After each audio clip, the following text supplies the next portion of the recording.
choice but to run or even ghost walk. Well, we'll see. Keep an eye on the CS score in the middle lane. As bottom lane, again, it ends up being the Timbersaw versus the Necro. Top lane, yep, they're going to stun in on a Lifestealer. Your Bob is, that is, on the Sand King, but now he's going to be turned on with a crush. Out comes a spin. There's Sunstrike going off as well. It's going to be dodged barely by the Sand King, actually, and Pablo, he will be more than fine, but, oh, that was so close to a first blood. Yeah, that was a fantastic juke from the Sand King. And then, meanwhile, middle lane, they will get the actual first blood. Come to top lane, you do have Wisp now being in the lane presence, has that bottle. Is level 2 as well. So, of course, the Tether coming out, an aggressive spin on Disruptor. The Spear's also doing a bit of damage. Akke will be fine. The wall is actually not going to trap in Juggernaut as he's able to run on through that kinetic field, that is. Gork, meanwhile, he takes a stun with a Pearl Strike. He's going back in. Not much life to work with, though. He popped the open wounds. There's that Sunstrike setup. And this one will connect and ultimately be a kill onto Sand King as a result. Slaughter, he'll be fine. Walking on off. So, yeah, it's almost like a 4. He held the skill a little too long, but Cancel needed that. Even just the assist helps a lot. Oh, that's a dead Wisp. Never mind. He tethers away to the Juggernaut, speaking of that, but he still might be dead right here. Yeah, open wounds to help chase him down, and now Juggernaut throwing some auto attacks, but he has the Blade Fury if necessary. One more creep will do it. He's going to dodge a Sunstrike. He's not going to get it, though, just yet. And now 3-3. He's in a bad spot. He's trying to run away from this. There's another Timber Chain in. There's the Crush landing. One auto attack. Necro, yes, will go down. And Timbersaw actually going to juke through the trees, be fine. Pablo running away. KaratehKid's like, damn it, just come hug me, please. That's all I want to do is to give a hug right here. Chakram is Excalibur to kind of climb back in a bit. He's now 23-10 here. Yeah, he needed this extra time. Going on top, though. Yeah, Lifestealer. He might die right here. He sure is going to die. Kinetic Field not going to save him, nor the Rage, for that matter. So, getting a little too comfortable. He doesn't have something like a Wisp to heal him on up, of course. So. Yeah, and that bottom lane, though, that we saw that fight go so well is just the echoing repercussions of this aggro tri-lane. Wisp couldn't leave top, even when there was only 2 people there at that point, because of the situation he's already been put in. And it kind of turned into one of these spots where if he had been able to be bottom or be mid and have the freedom to roam around, if Horde had made more traditional lanes, this game could be the opposite direction with Wisp impacting this a lot more heavily. Glimpse is ready just in case. This is definitely a kill on Ursa right there, though. Yeah, he was diving the Invoker. Look at everyone comes in, other than, of course, the Lifestealer, but still 3,000 net worth, but definitely hurting his cause. It looks like he is trying to go right into that Blink Dagger, by the way. Pretty typical. And that's what I would expect. Mid Ursas generally don't go something like a Vlad's.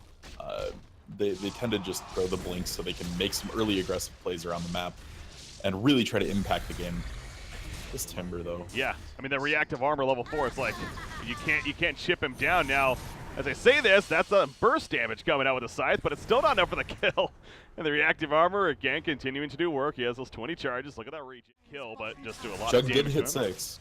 That he did, and he has an Omni Slash. He's going to choose Blade Fury as a result. He does have the Mango for the Mana Burst, and actually going to pop it right there, going for the Omni Slash, bounce to a couple of targets, so they do get the kill. In the end, on the turn kills, the double kill on a Juggernaut and Sand King. Not only does he live, but the turn kill is real. Oh my god, that's got to be so frustrating. And everything went right for the Jug there. He got all 3 Omni Slash bounces on the Timber, and still couldn't get through that armor. And then down goes Wisp in the middle lane, meanwhile. Like, once again, maybe trying to make an aggressive play, but he gets the supporting cast. 8-3. They knew they were going to go with the Invoker last pick, or something really control-heavy in the mid lane. Timber is just a great addition, because he puts out so much damage if you have that extra stun, which you have in spades with Invoker.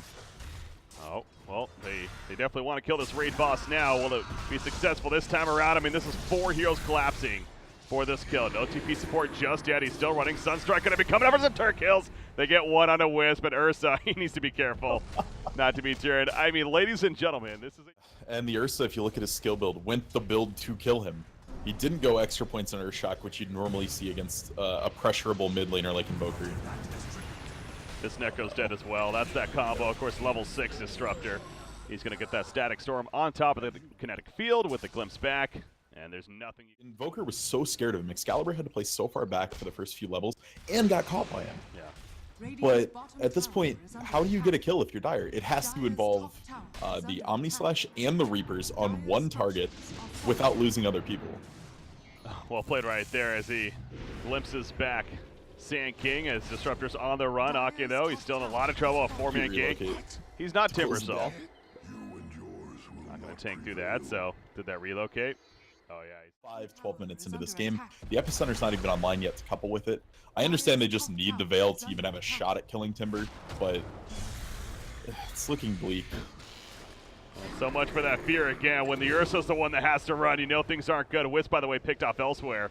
But Karate-Kid trying to make some ninja-like moves right here, and he actually does. Well played, Crows of Haze. Oh, but the Sunstrike's going to connect. Excalibur a little bit better as far as that run attempt by Karate-Kid. So 12-4, just around the corner as well. So top tower push going to be successful. You look at Timbersaw's build too, by the way. Again, he went that early Hooded Defiance, mitigating so much damage. It looks like the Bloodstone also going to be coming out here. As I think I hear, yeah, I was going to say, I hear relocate. Oh boy, that was. They can kill him. They can finally kill him. Can they though? It's Timbersaw. No, they cannot. He's like, see ya. All right, well, they tried to make a play right there. Obviously, bites Wisp in the ass, and now Gork.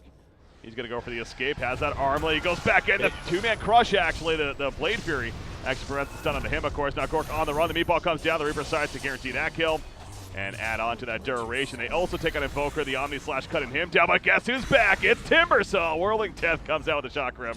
There's the 2 quick kills, and now Jieang here on that Juggernaut, realizing he's in a dire spot. JAFAR going to try to heal him on up, if anything. Go for a turn, as now Wisp is back, but that Shock Rip still doing plenty of damage. Gets that tear through onto the Wisp. But the chase is on with the Ghost Round slow. Timbersaw, the Timber Chain, cannot get it off. The crit comes out. Finally, the raid boss has been defeated for Slice and Dice. Oh, the wraparound with the smoke. Running into each other. Jieang, he's going to be seen first. The sentry's put down. It's immediate. Lifestealer's inside, though. They're going to want to go in on this. Yeah, they are. The Sunstrike on top. That's a kill. There we go. Boom, shakalaka. Down goes Juggernaut. Reaper sight, though. Sauter going to be turn killed, so 1 for 1 so far in the back of the shotgun. Look at the kite again, and Ursa. He's just stuck in his trap right there. Running around in circles. Lifestealer trying to run him down for the guarantee kill. Excalibur trying to help. Nice. Relocate out, though. It was actually the backswing of the relocate, too. You have something like a mech and how valuable that could have been this game. I know they have the heals coming out from him as well as the heal ward, I guess, but the burst heal seems like it could have been pretty useful here. Yeah, I would have agreed with you, too. I think it definitely could have been. Oh, middle or bottom lane, excuse me. Wisp is going to be picked up. He's trying to help save Ursa. That ain't going to work, though. Static Storm helping to lock them down. Goes down right there. JAFAR. Deafening Blast will slow him down. He puts the Reaper Scythe down. He gets a turn kill on a Lifestealer at least, but obviously not going to really be the best in the big picture. A 4-for-1 exchange, double kill for 3-3 on that Timbersaw, who, by the way, both of those want to go all in. They want to blink on you, throw all their buttons out, and like shotgun damage into you and try to win the fight off that. Yeah. But when you're this far behind and have to look for picks and mistakes, it's hard. That jump there. The Static Storm actually catches Necro with the kinetic field. He cannot get out either. That's a double kill. Big Epicenter actually coming out, but honestly, it's just too little too late. In fact, it's also going to cost him his life as he gets glimpsed back in. The pipe used, by the way, also, oh, that's the Hooded Defiance, excuse me. But anyway, still mitigating plenty of damage. And now the tower going to be pushed in on top of that. But at the same time, they are an up-and-coming team, you know, kind of the brother team to Alliance, of course. Akke, you know, a TI winner, obviously, on the team. And the pressure, you figure, is definitely being felt. And I'm sure when they got knocked out in the round of 16 or round of 8, whatever it was, the previous open qualifiers, that probably was a little bit of a sting for them because maybe unexpected. But here, they're taking care of business, as he said. They are looking good. And on the verge now again. Going to the finals, at least, where they still need to win them. Oh my god, that is not what you want to relocate into. Well, maybe it is. This Lifestealer might fall. Never mind. Karate-Kid locked down. I think that's the last-ditch effort right there from Slice and Dice. Yeah, it's looking like it.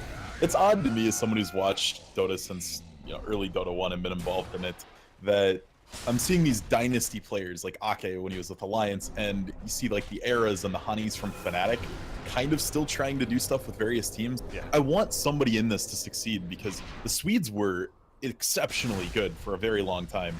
They absolutely had dominance. Fnatic, while not winning a lot of events, was a powerhouse team for a lot of years. And Alliance obviously had their spree where they just crushed that TI. So I want to see some of these players do well that I've seen be around for 6-7 years. Are you saying Swedes are falling off lately? I mean, I want to also make sure about the other series, by the way.